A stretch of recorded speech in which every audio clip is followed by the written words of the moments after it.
à tous. Alors, c'est super hein, qu'il y ait plus de la moitié des personnes aujourd'hui qui soient justement animateurs, animatrices. Voilà, l'idée, hein, c'est vraiment, outre hein, la gestion des activités, hein, celui qui anime, c'est celui qui insuffle hein, une âme et on va voir à quel point c'est essentiel dans cette période de reprise et de sortie du confinement. Euh, alors, merci beaucoup à Emmanuel Feldman, à la Fédération des centres sociaux de nous avoir sollicités pour cette intervention. On l'a accepté rapidement parce que cette problématique du maintien des liens sociaux, tout simplement, elle est au centre de nos actions et elle constitue depuis plus de 40 ans un des axes de travail hein, du professeur Philippe Pitot, mon président. Dans la problématique qui annonce notre prochain colloque, il rappelle que la crise que nous vivons depuis plus d'un an menace non seulement nos vies, nos conditions d'existence, mais également l'amour et le partage, et ceci à tous les âges. Puisqu'en effet, quel que soit le genre, l'âge, la condition sociale, personne n'a été épargné par le grand vide qui s'est insidieusement installé dans nos liens, même les plus élémentaires aux autres. La peur, la suspicion du virus chez les uns chez les autres, l'éloignement social, la distanciation physique, l'absence de contact sous toutes ses formes, on peut se demander, à l'issue d'un an hein, de crise pandémique, qu'est-ce qu'on partage réellement encore hein. Toutes ces dispositions successives rendent non seulement plus complexes les échanges, mais aggravent aussi les situations d'isolement, de solitude, leurs ressentis affectifs, et nos aînés, hein, les personnes âgées, voire très âgées, sont encore et toujours, hein, si j'ose dire, en première ligne de ce phénomène. Alors, dans un premier temps, il est nécessaire d'opérer une distinction entre solitude et isolement. L'isolement qui peut être choisi, bon, alors on va penser par exemple aux ermites, la conséquence d'une activité, d'un métier, les navigateurs solitaires, les astronautes, hein, on pense à Thomas Pesquet s'il nous regarde. Donc l'isolement qui peut être appréhendé également dans une forme d'orientation plutôt à dominante statistique, puisque selon l'INSEE, une personne en état d'isolement aurait moins de 4 contacts par semaine avec l'extérieur.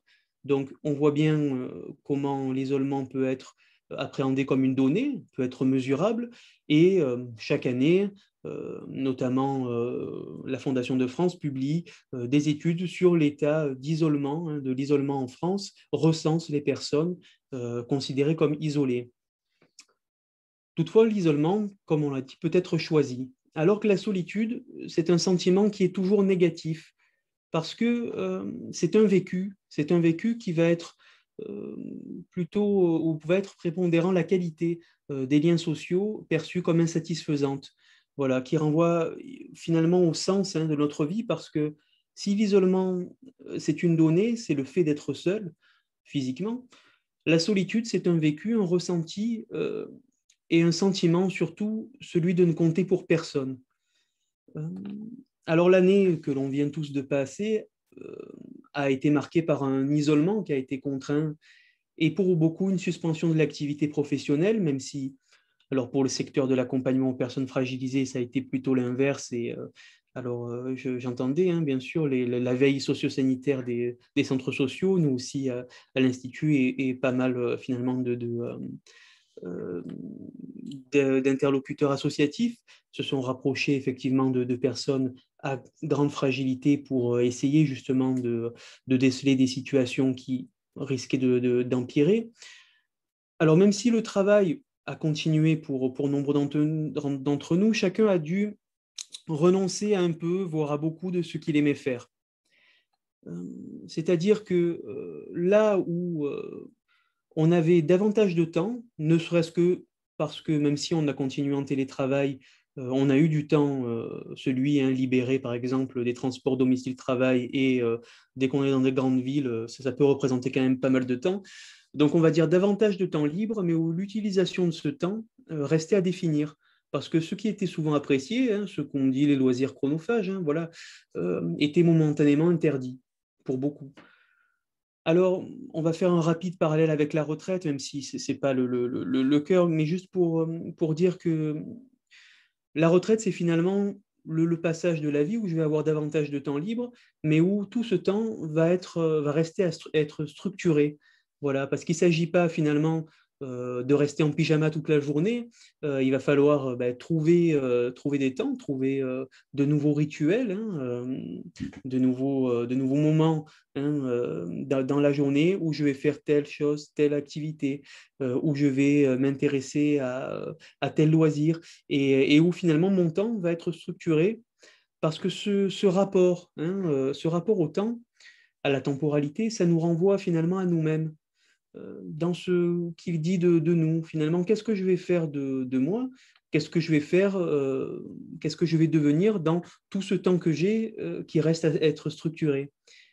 Et les personnes âgées, elles vivent ce paradoxe encore plus fortement, hein, j'allais dire plus brutalement que nous, parce qu'elles n'ont pas nécessairement le temps, hein, d'attendre que le virus disparaisse. On a entendu beaucoup, hein, dans les médias, je le disais déjà la semaine passée, euh, notamment dans toute la sphère politique, que les jeunes pouvaient bien attendre un an que les discothèques réouvrent, ce qui est sans doute le cas, mais voilà, un an pour une personne de 18-20 ans, un an pour une personne âgée de 88-90 ans, ben, ça n'a pas la même valeur. Voilà. Donc le temps nous a tous paru long, mais en tout cas, il a cette relativité qui fait que pour certains, ben, le temps presse justement de cette reprise, de retrouver des activités, de s'investir dans de nouvelles choses pour éviter le repli sur soi. Je parlais de la pièce, hein, de Sartre huis clos, où, si vous vous souvenez, voilà, on dit l'enfer c'est les autres, hein, ils sont finalement confinés, hein, tous ensemble dans une pièce, hein, quasiment une dizaine, à attendre. Hein, alors, attendre quoi? On ne sait pas trop finalement, hein, c'est une sorte de purgatoire. Et puis, tantôt, la porte s'ouvre et puis un personnage disparaît, on ne sait pas trop où il va. Alors l'idée, l'enfer c'est les autres, parce qu'effectivement, quand on est trop les uns sur les autres, sans avoir, hein, de lumière au bout du tunnel, ça devient vite compliqué. Et effectivement, on se rend compte après des confinements successifs dans les vies de couple, ça n'a pas été forcément évident pour tout le monde. Mais l'enfer, c'est aussi d'avoir ce temps qui s'étire d'une manière indéfinissable, sans avoir de but, et où finalement on ne va pas pouvoir le structurer puisqu'on ne sait pas quoi faire, et donc on attend sans avoir de pouvoir sur les choses. Et cette idée de pouvoir, effectivement, va nous faire le lien, hein, avec le pouvoir sur soi, l'empowerment, la déprise. Tout d'abord, dans le même temps, si j'ose dire, on va parler d'un facteur important dans cette idée-là, c'est l'atteinte à l'idéal du moi. L'idéal du moi, constitué par des apports multiples qui ont pu évoluer au cours du temps, en référence alors à des personnes réelles, parents, professeurs ou imaginaires, un modèle, hein, c'est un modèle, admettons, un modèle de Dieu. L'idée, c'est je vais me construire en rapport finalement à quoi? À quel modèle? Alors évidemment, quand on est tout jeune enfant, c'est en rapport aux parents, après on s'aperçoit qu'ils sont faillibles, on va choisir notre modèle. Tout ceci, c'est le dialogue avec l'idéal du moi, c'est-à-dire que le modèle est flexible, évidemment, il va évoluer au cours du temps, et puis on va peut-être se prendre soi-même à un moment donné pour modèle, en tout cas une version de nous à laquelle on aimerait ressembler. Donc il y a cette idée, ce dialogue, une perspective dynamique dans laquelle on va justement pouvoir s'autocritiquer, pouvoir se censurer, pouvoir se motiver à être mieux. Donc il y a un écart, hein, évidemment, qui existe toujours entre ce qu'on est, tel qu'on se perçoit, et puis aussi tel qu'on aimerait être. Hein. Donc cet écart-là, euh, il peut toujours être comblé, ou en tout cas, c'est du domaine voilà, du possible.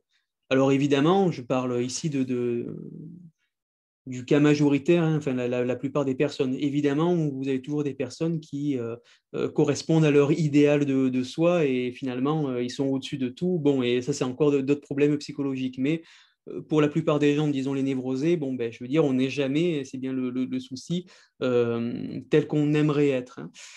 Et se pose ici la question du rôle, finalement, du rôle social, de l'utilité, de la fonction. Et pour les personnes âgées, c'est d'autant plus dramatique puisque une de leurs fonctions, de leur utilité prioritaire, celle de la transmission vers les petits-enfants, celle du lien intergénérationnel, ben, le contexte sanitaire les en a privés. Et effectivement, ben, comme ça a été dit dans la première intervention, comme on l'a tous plus ou moins perçu, même dans notre entourage proche, il y a des personnes pour qui le confinement, finalement, c'est toute l'année, quoi, voilà, et pour lesquelles, malheureusement, le Covid n'a pas changé grand-chose, ben, parce que le repli sur soi fait que on a une pauvreté des activités, des investissements vers l'extérieur et un repli sur soi, une mort sociale. Alors, comment avoir finalement du pouvoir sur les choses, du pouvoir sur soi, une prise en main sur son destin?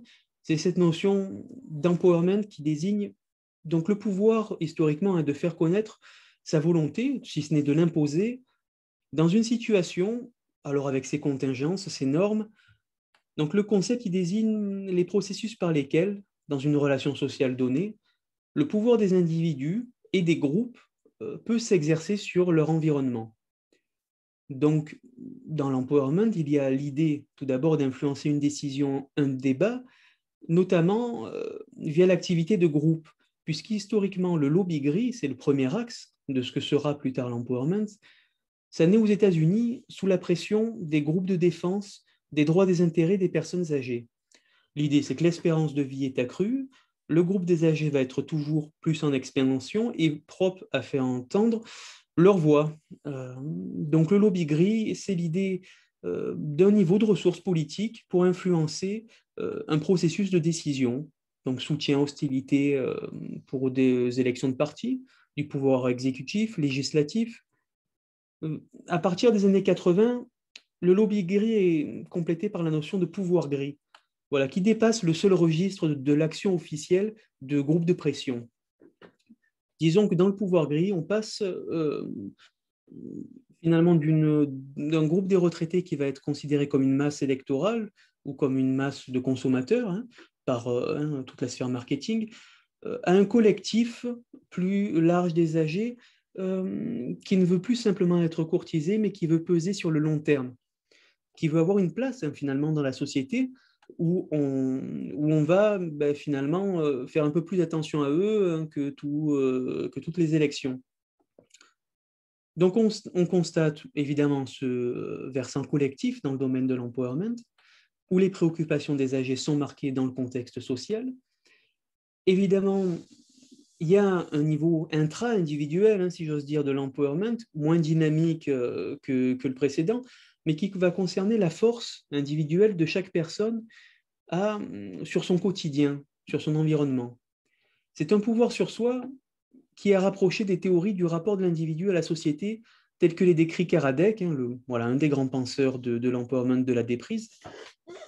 L'empowerment, ça renvoie donc aussi à la manière dont un individu, nous dit-il, dont un individu a un rapport à un environnement donné qui va favoriser le maintien de ses capacités, qu'elles soient donc cognitives, qu'elles soient psychologiques, voire même matérielles, physiques, donc par différentes formes de stimulation, dont la participation sociale. Voilà. Et cette participation sociale, ces différentes stimulations, peuvent concourir au maintien du potentiel, voire même à le développer. Et cette facette de l'empowerment, ça renvoie à la notion de résilience. C'est l'idée que finalement, dans l'adversité, une personne a des ressources personnelles, donc qui vont être plus ou moins importantes, on en a tous, qui va donc permettre de surmonter une difficulté, couplée à un contexte qui va justement favoriser ce travail sur soi. Et donc, une certaine personne, dans un certain contexte facilitateur, va pouvoir résister, va pouvoir changer, va pouvoir s'endurcir.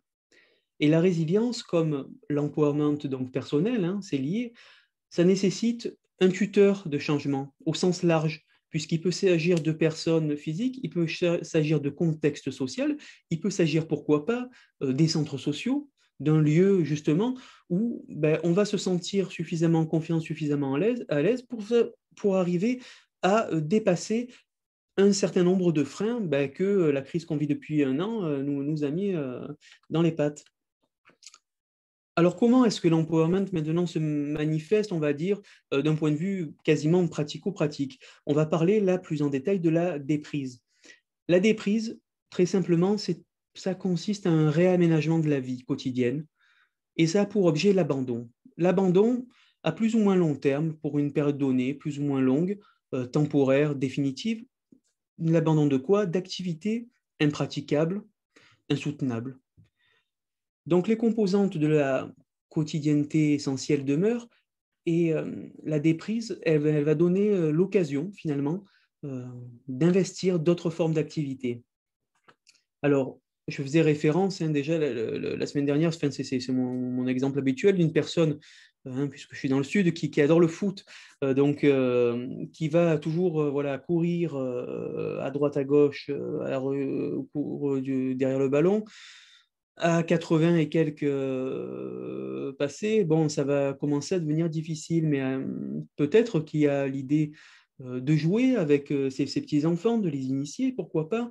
Il y a aussi des personnes qui vont s'investir bénévolement dans des associations de quartier, dans des clubs de sport, et il y a beaucoup effectivement d'associations sportives qui n'existeraient pas sans le soutien de bénévoles et notamment des retraités. Donc il y a l'idée d'une substitution d'activité. Alors, le concept a de multiples ramifications. Je ne voudrais pas trop m'étendre là-dessus par rapport au temps qui nous reste à passer ensemble sur cette question.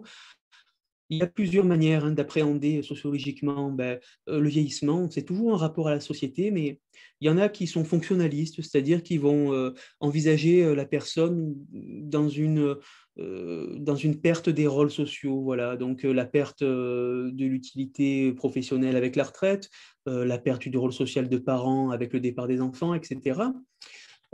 Karadec, lui, est plutôt dans l'idée d'une transition identitaire, c'est-à-dire qu'il va y avoir des ruptures de vie, la retraite, le veuvage, mais il va toujours y avoir une lumière au bout du tunnel. Donc c'est vrai que Karadec est un penseur qui va nous mener plutôt vers quelque chose de positif, puisque pour lui, la déprise, c'est un processus dynamique par lequel donc des personnes vont abandonner certaines prises sociales pour se recentrer sur d'autres. Il y a un versant fonctionnel. L'idée, c'est que les probabilités de difficultés physiques ou autres vont augmenter avec l'avancée en âge. Bon, on le sait sans que ce soit certain. Donc le versant fonctionnel, c'est que en se limitant sur certaines activités euh, et en se recentrant sur d'autres, on va pouvoir finalement continuer à agir tout en se ménageant et en se désinvestissant d'activités qui vont être coûteuses sur le plan de l'énergie. Ça, c'est la version fonctionnelle de la déprise. Versant psychologique, on va réaménager des investissements parce qu'évidemment, tout ce qu'on fait, on s'investit dedans, on se projette, on aime, on l'idéalise parfois, on veut le partager.